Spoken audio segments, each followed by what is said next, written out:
AP Tirupati Shri Kodandarama Swamy వారి ఆలయంలో శ్రీరామ పట్టాభిషేకం వైభవంగా జరిగింది. నిన్న ఉదయం సుప్రభాతంతో స్వామివారిని మేల్కొల్పి మూలమూర్తులకు అభిషేకం నిర్వహించారు. ఉదయం 8 గంటలకు ఉత్సవ మూర్తులను ఉంజల్ మండపానికి తీసుకొచ్చారు అర్చకులు. అక్కడ నరసింహ తీర్థం నుండి తెచ్చిన తీర్థంతో శ్రీ కోదండరామునికి అభిషేకం చేశారు. రాత్రి 7 గంటల నుండి శ్రీరామ పట్టాభిషేకం వైభవంగా జరిగింది. రాత్రి 8:30 నుండి 9:30 వరకు బంగారు తిరుచుపై శ్రీ సీతారామ లక్ష్మణులు ప్రత్యేక తిరుచుపై శ్రీ ఆంజనేయ స్వామివారు ఆలయ 4 మాడ వీధుల్లో ఊరేగి భక్తులకు దర్శనమిచ్చారు. కార్యక్రమంలో ఆలయ డిప్యూటీ ఈవోలు శ్రీ గోవిందరాజన్, నాగరత్న పాల్గొన్నారు. భక్తులు వేడుకలో పాల్గొని సీతారాములను దర్శించుకొని తరించారు.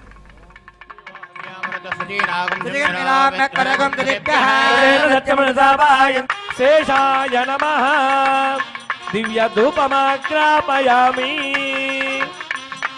శేషాయ నమః సర్వే రక్షन्तు.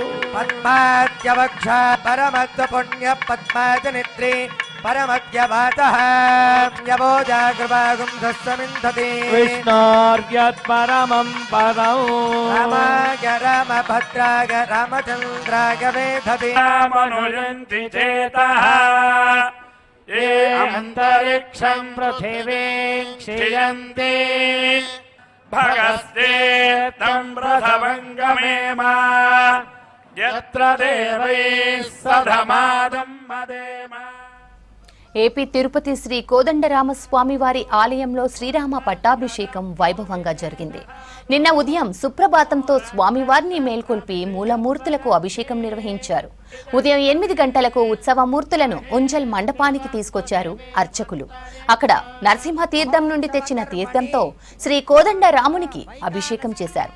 రాత్రి 7 గంటల నుండి శ్రీరామ పట్టాభిషేకం వైభవంగా జరిగింది. రాత్రి 8:30 నుండి 9:30 వరకు బంగారు తిరుచిపై శ్రీ సీతారామ లక్ష్మణులు ప్రత్యేక తిరుచిపై శ్రీ ఆంజనేయ స్వామివారు ఆలయ 4 మాడ వీధుల్లో ఊరేగి భక్తులకు దర్శనమిచ్చారు. కార్యక్రమంలో ఆలయ డిప్యూటీ ఈవోలు శ్రీ గోవిందరాజన్, నాగరత్న పాల్గొన్నారు. భక్తులు వేడుకలో పాల్గొని సీతారాములను దర్శించుకొని తరించారు.